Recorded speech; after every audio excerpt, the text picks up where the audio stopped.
राधा स्वामी दयाल की राधा स्वामी सहाय। सत्संग मानवता मंदिर हुशियारपुर, मासिक सत्संग, तारीख 16 नवंबर 1980। हजूर पूर्णूर परम संत पूर्णतनी परम तत्व जगदाधार परम दयाल जी महाराज के प्रवचन। मौज मालिक, मौज मालिक। ये सत्संग मासिक सत्संग है। राधा गोरे परम स्नेह धन दीन हितकारी, धन कृपाला सहज दयाला, भवभय मेटन हारी। राधा स्वामी।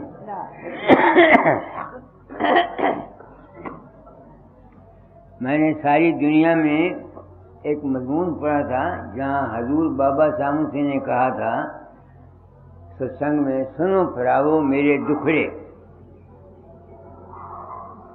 आज मैं भी कहता हूँ, सुनो फरावो मेरे दुखड़े। उनके दुख कोई और होंगे, दुख तो सभी को हुए। दाता दयाल से पिछली उम्र में उन्होंने नवनिद्रा को खातिर का छपा था, कहते हैं खुदा मुझको इन सत्संगियों से बचाए। दाता दयाल ने एक नवनिद्रा सत्संगी को लिखा, खुदा मुझे इन सत्संगियों से बचाए। मेरे दुख क्या है?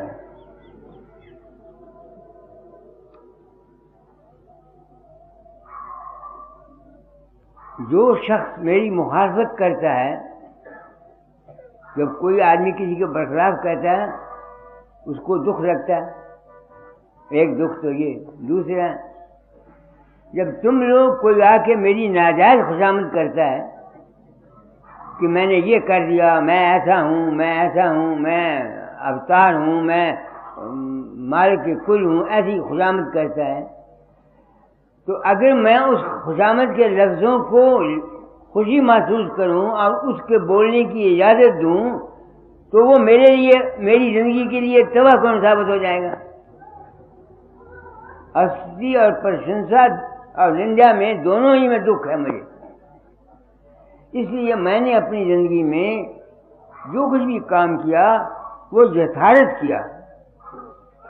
यथार्थ जानते हो ना रोचक पना दिया और ना भयानक पना दिया।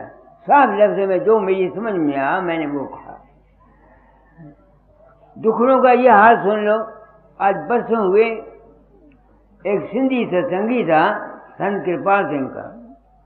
उसने मुझे कार्ड लिखा, माँ की, बहनों की, बेटियों की सब गाली से भरा हुआ था।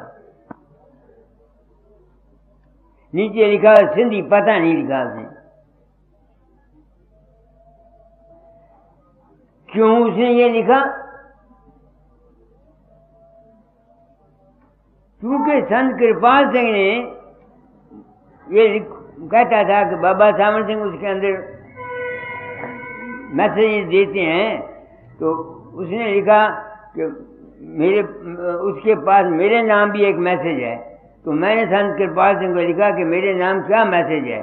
तो संत कृपाल सिंह ने लिखा, मैं अंदर गया तो महर्षि जी मुझे मिले, तो उन्होंने कहा फकीर चंद को कह दो कि अभ्यास खूब किया करे और सबके साथ प्रेम किया करे। तो मैंने उसको लिखा, मैंने कहा ना महर्षि जी तेरे अंदर आए थे, ना बाबा सामर सिंह तेरे अंदर आया, तेरा अपना ही मन था। तो अगर महर्षि जी ने कहना होता तो मैं उनको ज्यादा प्यारा था कि तुम ज्यादा प्यारे थे, मुझे क्यों नहीं कह दिया उन्होंने सीधे।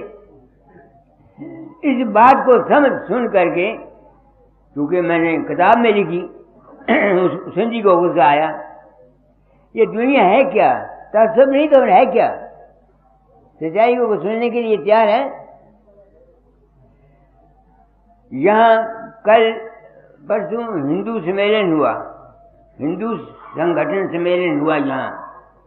वहाँ एक बटाले का लेक्चरर था, उसने कहा कि जो फकीर चंद है जहाँ का मानवता मंदिर का, ये हिंदू कौम का दुश्मन है। तो जो सरदार बैठा हुआ था, जिसने सुना, उसने कहा क्या दुश्मनी करता है? उन्होंने कहा ये लड़के स्कूल में लेता है जो जिसके माँ बाप ये लिख देते हैं कि 3 बच्चों से हम ज़्यादा पैदा नहीं करेंगे, या अगर हैं ज़्यादा तो और नहीं पैदा करेंगे। हिंदू कौम का दुश्मन इसलिए है कि ये फैमिली प्लानिंग हिंदुओं के लिए है, मुसलमानों के लिए, ईसाइयों के लिए नहीं है। कुछ वक्त के बाद हम हिंदू माइनॉरिटी में आ जाएंगे, ये दूसरी कौमें मेजॉरिटी में आएंगी, ये हम पर हुकूमत करेंगी। जिस नुक्ता नगाह से उसने बात कही, मैं उसके साथ सहमत हूँ। ये पॉलिटिकल पॉइंट है, मगर फकीरों का ताल्लुक इस पॉलिटिकल लाइन से नहीं है। मैंने आपको अपने दुखड़े सुना रहा हूँ। कल एक शख्स ने लुधियाना से चिट्ठी मुझको लिखी। कहाँ है वो चिट्ठी?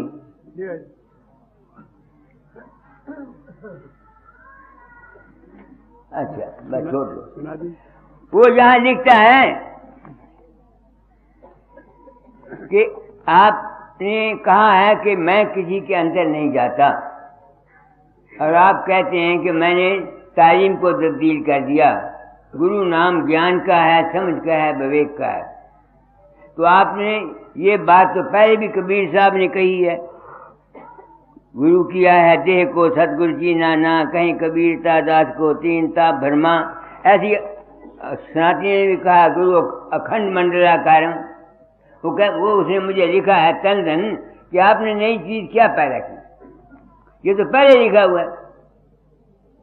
उसने तन धन लिखा। अब मैं अपनी आत्मा में सोचता हूँ ठीक है, मगर उस बात पर कौन सा ऐसा सत्संग है जो ये सच्चाई बयान करता है? किताबों में लिखे हुए को क्या करे? कोई सच्चाई नहीं बयान करता। आप कहें जितने इस वक्त गद्दी पथ हैं, ये सब हम जीवों को अपने जाल में फंसाने की कोशिश करते हैं, आजाद करने की कोशिश नहीं करते। उसका नतीजा हमें तासुब है, हमें झगड़ा है। तो मैंने अगर ये, मैं अपनी आत्मा से पूछता हूँ कि चंद तूने क्या लिया इस काम को करने से? तुमको क्या मिला? क्या मुफ्त की मुसीबत सरदर्दी से बढ़ जाएगी। कोई नुक्ताचीनी करता है, कोई गलत तरीके से तारीफ करता है, तो इस ख्याल से मैं दुखी हूँ, मगर मैं मजबूर हूँ। क्यों? मैंने प्रण किया था अपना अनुभव कह जाऊंगा। दाता ने कहा था तालीम बदल जाना। अब मैं महसूस करता हूं कि अगर ये जो संत मत की तालीम है, अगर ये न आई हिंदुस्तान के अंदर, तो आपने देख लेना हिंदुस्तान का क्या हाशिर होता है। ये सब कहते हैं धार्मिक पक्षपात, आपस में संप्रदाय हो जाए, हम इकट्ठे हो जाएं। अरे ये कैसे होगा? लालच देकर या डराकर तुम हिंदू मुसलमानों को इनको इकट्ठा कर सकते हो, मगर इनकी जड़ जब तक मौजूद है तुम इकट्ठा नहीं कर सकते। महात्मा गांधी ने 1921 में मुसलमानों को और हिंदुओं को इकट्ठा एक प्याले में पानी पिलाया। 1947 क्यों पिलाया? लालच दिया स्वराज का, लालच दिया स्वराज का। 47 में क्या हुआ? हिंदुओं सिखों ने मुसलमानों के सिर काटे, मुसलमानों ने इनके सिर काटे। क्योंकि मेरे ज़िम्मे ड्यूटी थी, इस वास्ते मैंने इंसान बनने की आवाज़ उठाई है कि इंसान तू सोच, तू है कौन, कहाँ से आया है, कहाँ को जाएगा। जब तक ये तालीम संत मत की कि इंसान क्या है ये आम पब्लिक में नहीं फैलेगी, आप लाख कोशिश करें कि इनका मजहबी तसब जो है ये दूर हो जाए, ये नहीं होगा। इसलिए मैं काम करता हूँ, जो मर्जी चाहे कर दो। मैंने एक किताब लिखी है इंसान बनोगी, वो 15 अगस्त 1947 को।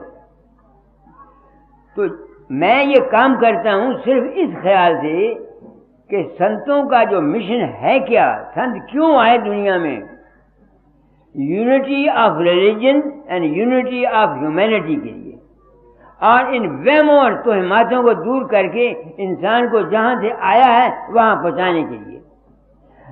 अब वही सिख थे, निरंकारी भी सिख हैं, वो भी सिख हैं, उनका आपस में झगड़ा ये क्यों है? क्योंकि मजहबों और मिलतों और पंथों ने प्लेटफॉर्म पर सच्चाई बयान नहीं की ना, जिसका नतीजा ये निकला, धर्म से पूछते हो, मजहब की तो है सिर्फ आर्ट। दर हकीकत हम लोग सब अपने हुकूमतों, दौलत, इज्जत और मान के लिए काम करते हैं। हम जितने गुरु हैं ये सच्चाई नहीं बयान करते प्लेटफॉर्म पर, और गुरु की गलत तरीके से प्रशंसा करते हैं और अपने आप को गुरु बना के पब्लिक के सामने पेश करते हैं। किस लिए? अपने इज्जत के लिए, अपने इक़्तिदार के लिए, अपने पैसे के लिए। अकालियों का और निरंकारियों का झगड़ा क्यों हुआ? निरंकारी सिख सारी कौम बहुत सारी निरंकारियों की तरफ चली गई, बट गई, इस बात से झगड़ा हुआ। इन मजहबों और पंथों ने हम गृहस्थियों को, दुनिया को बेवकूफ बना के लूटा है। अब देखो ये स्ट्राइकें करते हैं, सोचो मेरी बात, क्या कभी कोई सोचता है कि तुम जो स्ट्राइक करते हो गवर्नमेंट के बरखिलाफ, गवर्नमेंट का क्या नुकसान है? प्राइम मिनिस्टर का क्या जाएगा, वो तनख्वाह लेती है, चीफ मिनिस्टर ने भी महीने की महीने तनख्वाह ले लेनी है, एमएलए ने भी तनख्वाह ले लेनी है। हम लोग जो बसें दिलाते हैं गवर्नमेंट का नुकसान करते हैं, ये इनका नुकसान करते हैं, हम अपना ही नुकसान करते हैं। हम अपनी जायदादें, अपने मुल्क का जो अपने ही नुकसान करते हैं, इनका हम तो सोच रहे हैं कि हम गवर्नमेंट के बरखिलाफ जाते हैं। गवर्नमेंट के बरखिलाफ क्या? गवर्नमेंट है क्या? तुम ही तो गवर्नमेंट हो। ये कोई महात्मा, कोई आदमी ये नहीं बताता कि भाई तुम हड्डी पर हो। सब नाम नाम नाम नाम नाम नाम, जिन कामों से हमारा नुकसान होता है उसको तो कोई ये गुरु लोग बताते नहीं, न हमको बताते हैं। आप सोचिए इस वक्त क्या हो रहा है दुनिया में। मैं ये दर्द दिल से कह रहा हूं, जितना ये हड़तालें हो रही हैं, आसाम में देखो क्या हो गया। क्या गवर्नमेंट का नुकसान हुआ? गवर्नमेंट है कौन? हम ही तो गवर्नमेंट हैं। नुकसान किया किसका हुआ? मुल्क का हुआ। तेल नहीं निकला, घाटा पड़ गया, है क्या? कोई ये ड्यूटी थी इनकी, मजहब वालों की, पंथ वालों की, हिंदुओं की या मुसलमानों की, मगर कौन करता है बताओ? करता है तो मुझे बता दो। तो सिर्फ राम राम जपने से या गुरु गुरु करने से तुम्हारा कल्याण नहीं होगा, ना मेरा होगा, अमल करने से होगा। मैं इस बात पर जोर देता हूं। लाख तुम कोशिश करो, अभ्यास करते हो। जब मैं देखता हूं कि राधा स्वामी दयाल को खुद 2 साल पिछली उम्र में बीमारी आई, बाबा सामन सिंह को बीमारी आई, मेरे दादा दाद की थाम उजड़ गई, उनको 20 दिन उनको भी सख्त तकलीफ हुई, और बाबू माधव प्रसाद सिंह जो था आगरे वाला 10 दिन बेहोश पड़ा रहा, यहाँ बथेरे अग्रिमा वाला निकला हुआ था, मुंह छिपा के रखता था। मैं सोचता हूँ जैसे भाई ये जब इतने भगत थे, इतने शब्द योगी अभ्यासी थे, ये अपनी तकलीफों को दूर न कर सके? आप सोचिए, मैं सोचने के लिए मजबूर हूं कि नहीं हूं? मजबूर हूं। तो क्यों? अगर शब्द योग या अगर राम राम का जपने से इनको तकलीफें ना होती तो मैं मान लेता कि राम राम या करने से तुम्हारे दुख चले जाएंगे। मेरे तो में हुक्म है तालीम को बदल जाना, मैं तालीम बदले जा रहा हूं। ऐ इंसान, इस बात को भूल जाओ कि तो सुबह से शाम तक माला जपता है, कानों में उंगलियां समाधियां लगाता है, तुमको समाधियां लगाने से आनंद मिलेगा, मस्ती मिलेगी, खुशी मिलेगी, मगर जो कर्म तुमने किए हुए हैं उसके फल से तू नहीं बच सकता। इस वास्ते मैं तालीम को बदले जा रहा हूं। ऐ इंसान, अपनी नीयत को साफ रख के अपने अमल और अपने कर्म को ठीक कर, वरना लाख तू बेशक बाबा फकीर का चेला बन जा या किसी खुदा का, जो कर्म तूने किए हुए हैं उससे तू बच नहीं सकता। आप लोग मेरे पास आते हैं, मैं एक जिम्मेवारी को महसूस करता हूं। मैं अपने आत्मा से पूछता हूं, बेहया तूने क्यों सब ये मुसीबत अपने से पर ली? बदनामी इलाजा चाहता है, और अगर इनकी जो चेले चाट के तेरे इनकी खुशामद करने पर तो खुशी मनाता था, तो यूं मर गया। तूने क्यों सौदा लिया? मेरे कर्म है। एक औरत एक आदमी को खावंद मान लेती है, खावंद एक औरत को अपनी बीवी मान लेता है, उसके ऊपर जिम्मेवारी आ जाती है। मैं था बचपन से, मेरा एक विश्वास था दाता दयाल पर के वो मालिक के अवतार, वो थे मालिक के अवतार या नहीं थे इसका मुझे पता नहीं, मैंने माना था। क्योंकि मैंने माना था, इसलिए जो हुक्म उन्होंने मुझे दिया उसका मानना मेरे लिए लाजमी हो गया। मैंने आप ही माना था ना, उसका हुक्म मानना मेरे लिए लाजमी हो गया। तो मैं सुखी नहीं हूं उस काम के करने से। खामखा के लोग नुक्ताचीनी करते हैं, मगर मैं कहता हूं अगर मेरे सामने तो कोई आता नहीं, मेरे सामने कोई नहीं आता, मेरी गलती हो तो मुझे बताओ, मैं गलती मानने को तैयार हूं। अब उसने गलती निकाली कि मैंने उसको किताबों में लिख दिया कि ठीक है, पॉलिटिकल पॉइंट से जो कुछ उसने कहा वो 16 आने सत्य है, इससे मैं इनकार नहीं करता। मैंने कहा मैं ये छोड़ दूंगा, यानी ये शर्त उड़ा दी मैंने शर्त, क्योंकि मैं किसी को नाराज करने के लिए नहीं आया। अब उसने कहा कि आपने नई तारीफ, मैं ये नई तारीफ उस आदमी को जिसने चिट्ठी लिखी है, उसका क्या नाम है, राजेंद्र कुमार किरण इंडस्ट्री, जीटी रोड, मिलरगंज, लुधियाने से चिट्ठी लिखी है। उसको मैं ये जवाब देना चाहता हूं कि मैं जो कुछ कहता हूं वो ठीक है कि गुरु सब ने कहा कि गुरु आदमी का नाम नहीं, गुरु ज्ञान का नाम है, मगर उस ज्ञान पर जो गुरु दे गए उस पर चल कौन रहा है? क्योंकि इस वक्त कोई नहीं चल रहा, इस वास्ते मुझे लाजमी मजबूरी हुई कि मैं साफ बयानी कर जाऊं। अब अगर ये मौजूदा जो संत मत के पैरोकार हैं, अगर ये मेरे इस साफ बयानी से दुखी होते हैं, तो मैं इनसे ये पूछना चाहता हूं कि तुम्हारे स्वामी जी ने और कबीर साहब ने भी तो जो हमारे ब्राह्मणों का और ऐसी तैसी फेरी हुई है, क्या हम दुखी नहीं होते थे? अगर आज ये संत मत के गद्दियों वाले मेरी साफ बयानी से इनको दुख लगता है, तो मैं इनको ये पूछता हूं कि तुम्हारे गुरुओं या कबीर साहब ने या स्वामी जी ने जो खंडन किया हम सब का, क्या हमको दुख नहीं लगता था? मैंने सारी जिंदगी पत्थर छाती पर रख करके ये बात दरियाफ्त करने की कोशिश की कि स्वामी जी के पास और कबीर साहब के पास क्या हक था कि उन्होंने सबका खंडन किया।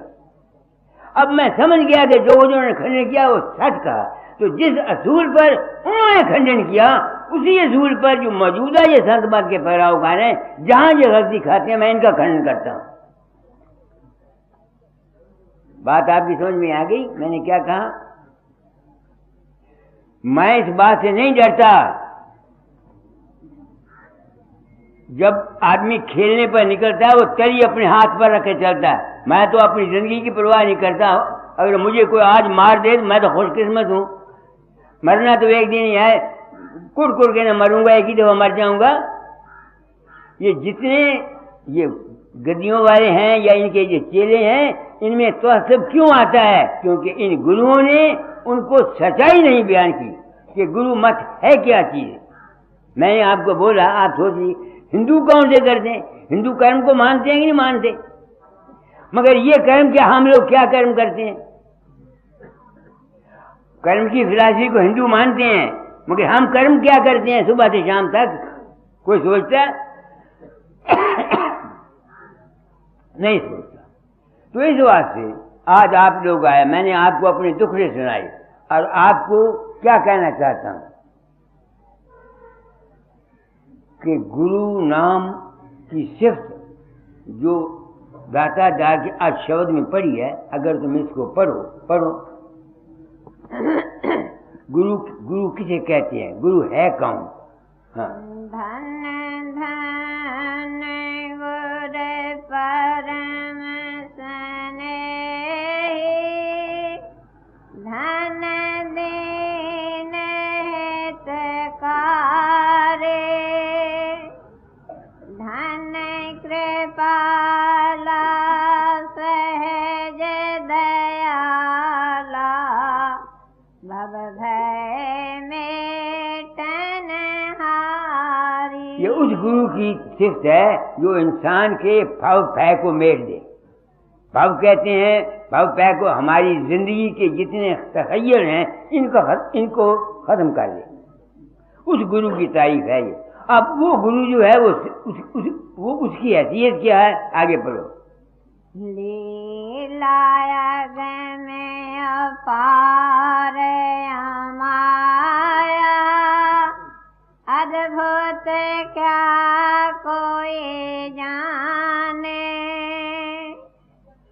ऋषि मुनि योगे पार न पावे, ज्ञानी नहीं पहचाने। अब तुम देखो, जो गुरु है वो दाता की कलाम है, वो कहते हैं उसको ऋषि मुनि नहीं पहुंच सकते और ज्ञानी भी उसको नहीं पहचान सकते। अब तुम देखो, ऐसी बाणी को पढ़ के अगर मैं पागल हुआ अपनी जिंदगी में तो मैं हक पहचान नहीं रखता था। मैं उस गुरु की तलाश करना चाहता था जो इसमें लिखा हुआ है। अगर गुरु का क्या है बताते, जिसको ऋषि मुनि नहीं पहचान सकते। आगे, अगन सगन के मध्य विराजे, नहीं ब्रह्म नहीं माया, रूपे अरूप केवरे परे तुम, नहीं प्रकाश नहीं छाया। अब तुम सोचो, मैंने अगर अपना जीवन सारा इस सच्चाई की खोज में गुजरा कि वो जिस गुरु की तारीफ दाता दार ने की है, अपनी आत्मा से पूछता हूं तुझको वो गुरु मिल गया? ये सवाल है जो मैं अपनी आत्मा को साफ रखने के लिए करना चाहता हूं। हाँ, मिल गया। उस गुरु का मुझे पता लग गया। वो किसने पता बताया? आप लोगों ने। आप सत्संगी मेरे सच्चे सदगुरु साबित हुए, जिन्होंने मुझे असली गुरु का पता बताया। आगे आप गुरु की सिफ्तें पढ़ो। आगे क्या है? सब में व्यापक तुम्हारे सत्ता, सत्य सत्य के पारा, ये मन माने के गम नहीं तुम में, सब में सबसे न्यारा।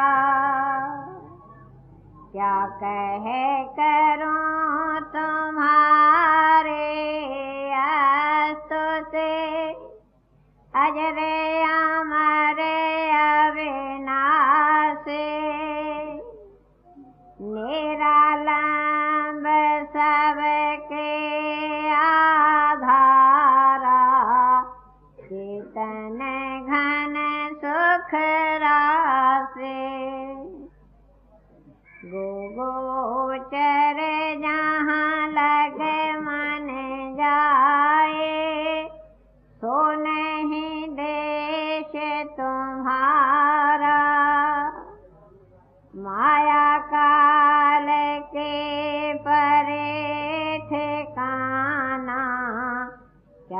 कोई वरने पारा।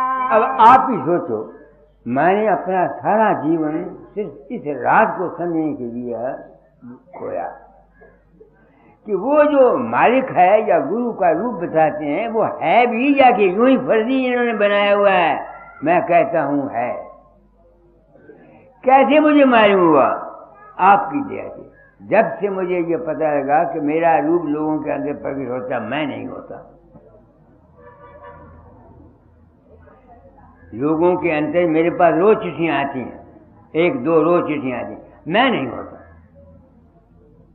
तो मुझे यकीन होना चाहिए कि मेरे अंदर भी जो कुछ भी शक्लें बनती हैं, बातें होती थी, वो भी मेरी अपने मन की कल्पना थी, वो गुरु का रूप नहीं था।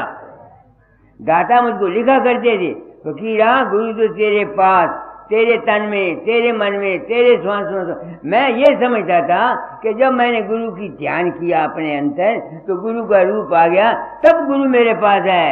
अब पता लगा कि नहीं, वो जो ध्यान का गुरु मेरे पास आया वो तो मेरे अपने मन का बनाया हुआ था, वो गुरु तो नहीं था।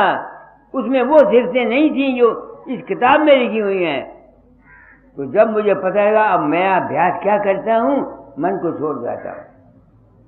आगे है प्रकाश और शब्द। उस प्रकाश में देखते हुए उस चीज की तलाश करता हूं जो प्रकाश को देखती है, उस चीज की तलाश करता हूं जो शब्द में सुनती, उसका अंत नहीं मिलता। कभी एक सेकंड के लिए एक ऐसी हालत आ जाती है जहां न मैं है न तू है, न गुरु है न चेला है, न स्वामी है न सेवक है, अपनी होश नहीं जाती। वो जो अवस्था है वो है आद हमारा, आद गुरु, वही गुरु है। तो गुरु हमसे अलग कहाँ है? हम गुरु में रहते थे, भ्रम था, अज्ञान था, ढूंढता फिरता था बाहर दार कि वहां मिलेगा, हरिद्वार में मिलेगा या ब्यास में मिलेगा या आगे में मिलेगा।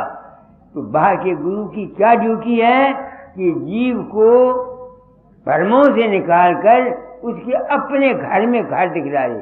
जो गुरु ऐसा सलूक करके अपने चेले को इस मंजिल तक पहुंचा देता है इसका उसका नाम है बाहर के आदमी का गुरु। उसका इतना ही तल्लुक है। जो आदमी इससे ज्यादा बाहर के गुरु की इज्जत करते हैं वो मूर्ख हैं और बेवकूफ हैं।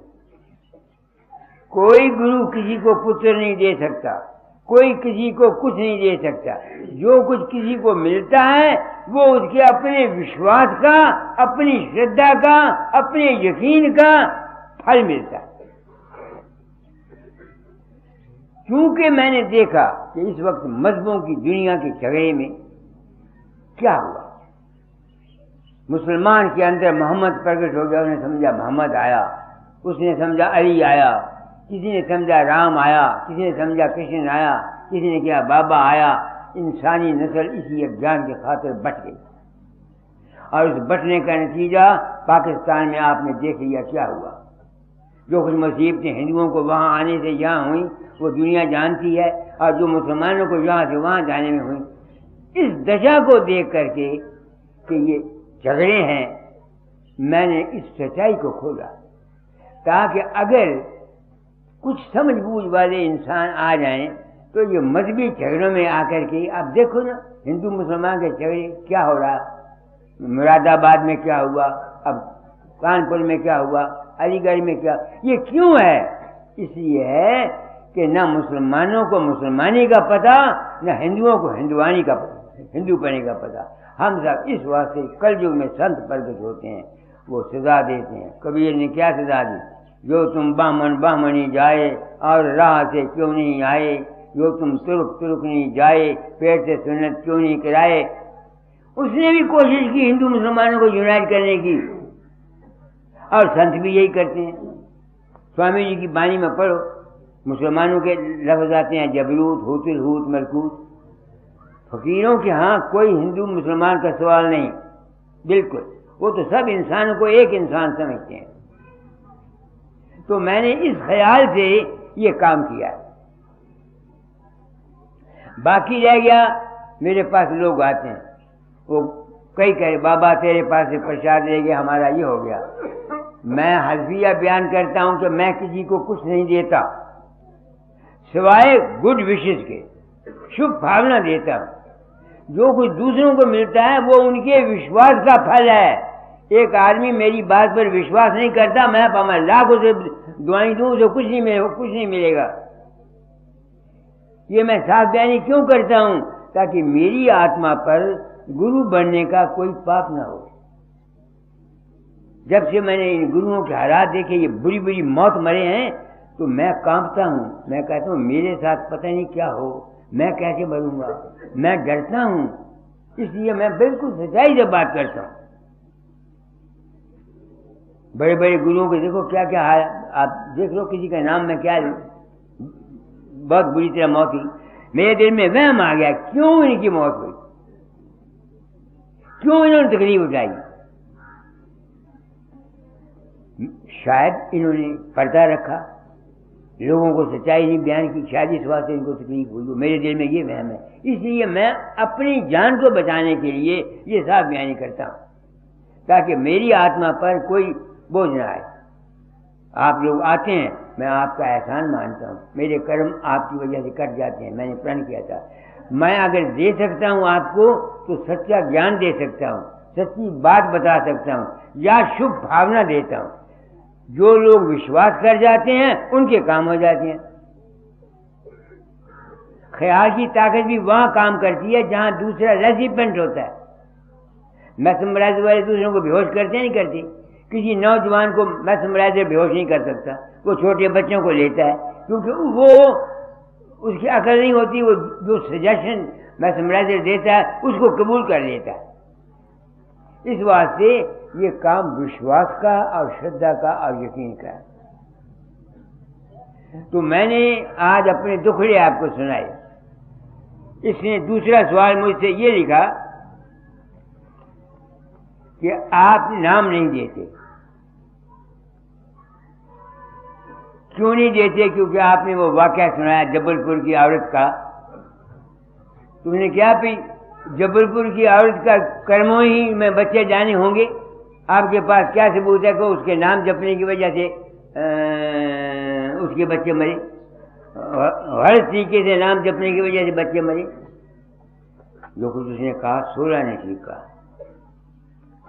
जो कुछ उसने कहा 16 ने ठीक कहा। जो कुछ होना होता है, अगर मौत भी आनी होती है तो उसके लिए बीमारी आती है। जो कुछ भी होना होता है उसका कारण बनता है। उसके बच्चे मरने होंगे, उसकी उम्र छोटी होगी, कारण उस औरत का अपना साधन बन गया। जो कुछ यहां होता है हमारे साथ उसका कोई ना कोई कारण है। मेरी बात को समझने की कोशिश करना, लफ्ज नहीं मुझे मिलते, मैं क्या कहना चाहता हूं आप लोगों को। एक आदमी को कुछ वाकया हो गया, उसने ऐसा होना ही था, तो जो उसका बहाना कोई ना कोई बन जाता है। आदमी की आई हुई है क्या नाम है, मौत, मरना तो उसने है ही, मगर बगैर बीमारी के वो मरेगा नहीं।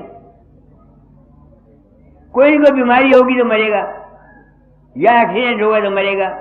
इस वास्ते मरना तो उसका सब ऐसे हो सकता है कि उसके बच्चों को मरना ही था और ये उसका गलत जो तरीका था अभ्यास का, ये कारण बन गया हो। इसका जवाब ये है। बाकी जहां तक अकल काम करती है, मैं वो कहता हूं। नई बात मैंने क्या कहती हूं, देखो आगे भी मैं कहता हूं। सपने में जब तुमको गुस्सा आता है, तुम किसी को मुक्का मारते हो, तुम्हारा हाथ हिल जाता है। सपने में तुमको डर लगता है, तुम्हारी जुबान बड़बड़ाती है।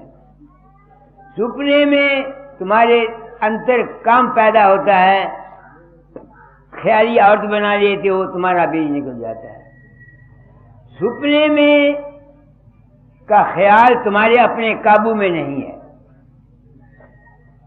अगर तुम ये चाहो कि अपनी मर्जी से संकल्प करो, सपने में तुम नहीं कर सकते। जब सपने के संकल्प का ये हाल है कि तुम्हारे जिस्म पर असर करता है, तो मैं ये कहना चाहता हूं, जिसने खत लिखा है या और जो मेरे नुक्ताचीनी करते हैं उनको मैं कहना चाहता हूं, तुम बताओ कि तुम जो सारी जागृत में किसी से नफरत, किसी से द्वेष, किसी से बहुत, किसी के साथ 420 हेरा फेरी करते हो, इसके असर से तुम कैसे बच सकोगे?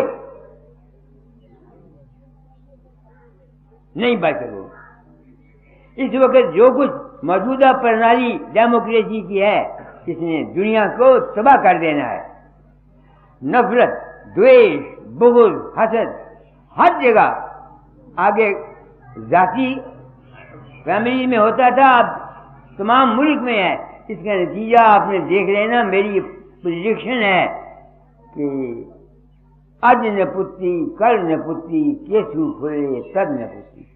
तबाही आएगी, मुसीबत आएगी, कोई रोक नहीं सकता। मैं भी बेशक दर्द रखे कुत्ते की तरह भौंकता हूं, मगर मेरा भौंकना कुछ मैंने नहीं रखता।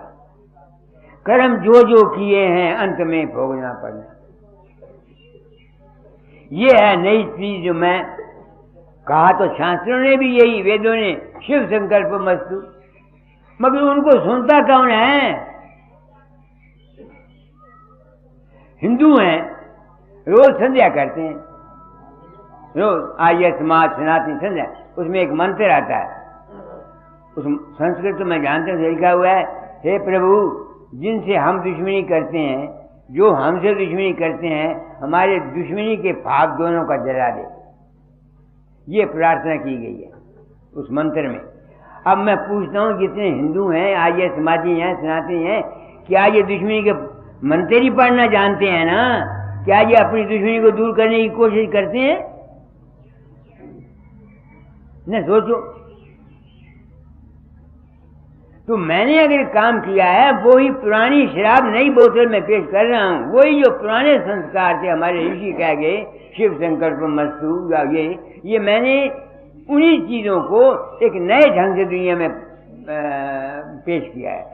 हो सकता है मेरा तर्ज बयान गलत हो, क्या मैंने जो कुछ समझा हो गलत हो, मगर मेरी ज़मीर मुझको इजाज़त नहीं देती कि मैं समझूं कि मैं गलत हूं। और मैंने दुख सुख सहता हूं। सिर्फ मैंने आपको बोला कि मैंने ही दाता दार को मालिक का अवतार माना था। आप ही मैंने माना था, अब आप ही मैं फंसा हुआ हूं। अगर मैं उनके हुक्म की पूरी तामील नहीं करता तो मेरी कॉन्शियस गवारा नहीं करती, ज़मीर नहीं गवाया करती। एक शख्स ने मेरे साथ, पाक जात ने इतना एहसान किया, मेरे अज्ञान को मिटाया, ज्ञान दिया। अब अगर मैं उनकी इस हुक्म की भी तामील नहीं करता तो मैं मुजरिम हूँ। इसलिए मैं ये काम जब तक मेरी जान है करूँगा। मैं न तो मुखालफत की परवाह करता हूँ, तो न मुझे मौत का डर है, और न मैं प्रशंसा की जरूरत करता हूँ। मेरे ज़िम्मे ड्यूटी थी, मैं पूरी कर चला। ऐ भारतवर्ष के मजहबी दुनिया वालों, ये तुम्हारा मौजूदा वतीरा, मजहबी नफरत, मजहबी द्वेष और मौजूदा पॉलिटिक्स, ये तुम्हारी जान को क्या, तुम्हारे खून को पिएगा। तुमने देख लेना, अगर तुम आज नहीं समझते मत समझो, मार खाने के बाद समझोगे फिर क्या समझे। चिड़ियाँ अगर अब पछताए क्या बने जब चिड़ियाँ चौंक गई खेत। जो होना है वो होके जाएगा। कर्म गत जो है मैं भी जानता हूँ नहीं चलती, मगर मेरा जो कहना है, मेरा जो बोलना है, ये भी मेरे कर्मगत के अंदर ही है, मेरे ये भी बस में नहीं है। एक आप तो जो कुछ है, आप लोग आते हैं, मुझे लेक्चर देना नहीं आता, मैं अपने दिल के जज्बे को अपने लफ्जों के जरिए जाहिर करता हूँ। इंसान हर एक कोई न कोई गलती खाता है, संत हो, परम संत हो, अवतार हो। जो इंसान धारी है, जब वो शरीर में आएगा, मन में आएगा, वो कभी भी पूर्ण नहीं है, गलती सब खाते। पूर्ण तो सिर्फ एक जात है, मालिक की। तो जब तक हम जिंदा हैं, अपना शरणागत उस एक को मानो, फकीर चंद को नहीं। आखिरी शब्द आई है, पर आखिरी कड़ी क्या है? दया करो करुणा चित लाओ, दो मोहे भय ये राधा स्वामी चरण शरण बलिहारे राहु शब्द मिले मेरा भाई ये है। जब तक आप आए हैं मैं माते वक्त दुखी होता हूँ, रोता हूँ। हो सकता है मेरी बहनों माताओं वीरों भाइयों मैंने जो कुछ समझाओ सारा गलत हो। ये मैं दावा करना कि मैं जो कुछ कहता हूँ यही ठीक है, मैं नहीं मानता। मेरी समझ में जो कुछ आया वो कह चला। फर्ज करो मैंने जो कुछ किया फर्ज किया, मैं मुजरम नहीं। दाता दयाल मुजरम है या बाबा सामन सिंह मुजरम है? उन्होंने मुझे क्यों यह काम दिया? उनकी आंख नहीं थी कि मैं सच्चाई पसंद इंसान हूं, जो कुछ कहूंगा सच कहूंगा? क्यों उन्होंने काम दिया? मैं मुजरम नहीं। ये हो सकता है कि मैं जो कुछ समझाऊं मेरी सब कुछ गलत हो, मगर मेरी नीयत गलत नहीं है। मैं अपनी तरफ से जो कुछ भी कहता हूं बच्चे सच्चे दर्द दिल से कहता हूं और दूसरे की पढ़ाई के लिए कहता हूं। अगर दुनिया समझती है मैं गलत हूं, मैं किसी को बुलाने तो नहीं जाता। जिसने मुझे चिट्ठी दी है उसको मैं कहता हूं भाई तू मेरी किताब क्यों पढ़ता है? ना पढ़, ना आ मेरे पास। कोई तुम्हारे ये तो नहीं कहता आप भैंस मुझे मार, ये बात नहीं है। तो आप लोग आ जाते हैं, मैं भी आ जाता हूं, जिम्मेवारी को महसूस करता हूं। आज अपने दुखड़े आपको कह दिए, तो जब तक मैं जिंदा हूं मैंने तो हुक्म मानना ही है। खाए लोग मुझे फांसी पर चढ़ा दें, खाए फूलों के हार गले में डाल दें, मैं तो काम करने से रुक नहीं सकता। अगर रुकता हूं तो मैं अपना धर्म पूरा नहीं करता। मेरे ज़िम्मे ड्यूटी है गुरु वाक्यम मूल मंत्रम। गुरु ने जो हुक्म दिया मैं उसको पालन करना, आखिरी दम तक पालन करूंगा। अगर मैं गलत हूं तो मैं मुजरम नहीं, गुरु मुजरम है, बाबा सावन सिंह मुजरम है। क्यों उन्होंने मुझे काम दिया? उनकी आंख नहीं थी कि मैं सच्चा आदमी सच्ची बात कहूंगा? 1942 में गया था बाबा सावन सिंह के पास। मैंने कहा जी मेरे ज़िम्मे ये काम है, आप हुक्म दे रहे, मैं नहीं करता। क्यों? मैंने सच्ची बात कही है। उन्होंने कहा फकीर मुझसे सच नहीं कहा गया, एक दुनियादारी नहीं है, तुम खुद खेलो निर्भय, मैं तेरी पुष्ट। उन्होंने मेरी पीठ पर हाथ रखा। ये उनकी दया है कि आज दिन तक गद्दी वालों ने मुझे कोई नुकसान नहीं पहुंचाया। अगर उसकी दया ना होती तो खबर नहीं कि क्या करते। क्या वक्त हो गया? 9:30 डेढ़ घंटा हो गया। नहीं पिताजी, हाँ हाले सवा घंटा नहीं होया, घंटा होया जी, घंटा हो गया। इतना ही बहुत काफी है। मैंने बहुत कुछ आप लोगों को कह दिया। आपका जी चाहे मुझे कुराहा समझ लो, आपका जी चाहे मेरे सत्संग में आया करो, आपका जी चाहे मत आया करो। मैंने तो जो जिस रास्ते पर मैं चला हूं मैंने तो वही कहना है। ना मैं न किसी को खुजामत करता हूं और न किसी से डरता हूं, सच्चाई बयान करता हूं। और वो सच्चाई वही है जो राधा स्वामी दयाल या कबीर साहब ने बयान की, या हमारे शास्त्र। कोई नई चीज में करते नहीं लाया। आप लोग आते हैं अपना जन्म इस भरोसे मत रहो कि तुमने गुरु धारण किया हुआ है। अगर तुम्हारे अमल ठीक नहीं है तो तुम्हारा गुरु धारण किया हुआ जैसा तुमने किया वैसा ना किया, कुछ फायदा नहीं, बिल्कुल गलत। कितना जुल्म है महाराज। नाम ले जाओ जी, अंत में गुरु आके ले जाएगा। अब जीव बेचारे यही समझते रहे कि अंत में बाबा सावन सिंह या फकीर चंद आके ले जाएगा, यही समझते रहे ना। मगर ये गलत है। जिस शख्स ने पंथ चलाया है राधा स्वामी दयाल ने, वो प्रेम बानी में लिख गया। अंत समय में फिल्म चलती है, जिस गुरु से नाम है वो भी आ जाता है, फिर भी तुमको ऊपर कुछ दिनों रह फिर दोबारा जन्म तुमको लेना पड़ेगा। तो क्या इन लोगों ने सच्चाई बयान की पब्लिक के सामने? नहीं बयान की। नाम ले जाओ जी, गुरु पाप ले लेता जब नाम देता। कैसे मानूं? जिन्होंने नाम लिए उनको तकलीफें हुई, ये ऐसा एक वहम हमको डाल दिया गया है कि जिससे हमको अपने जालों में गिरफ्तार किया गया है। सबने सच्चाई नहीं बताई गई और जीवों का नुकसान हुआ। सिर्फ इसी एक ख्याल से कि अंत में गुरु आके ले जाता है। देख लो, इंसान ने अपने बच्चों के पेट काट कर क्या कुछ गुरुओं के घर नहीं पाड़ दिए, डेरे बना दिए। बात क्या थी? कुछ भी नहीं था। कोई सच्चाई नहीं बयान करता। मैं इसी वास्ते संसार में प्रकट हुआ हूं, अवतार लेकर आया हूं कि इस अज्ञान को दूर कर जाऊं, ताकि जीव अगर चाहें अपना बच्चे अपना उद्धार कर सकते हैं। बस ये नहीं कि तुम जहां भी बैठते हो तुम विश्वास रखो।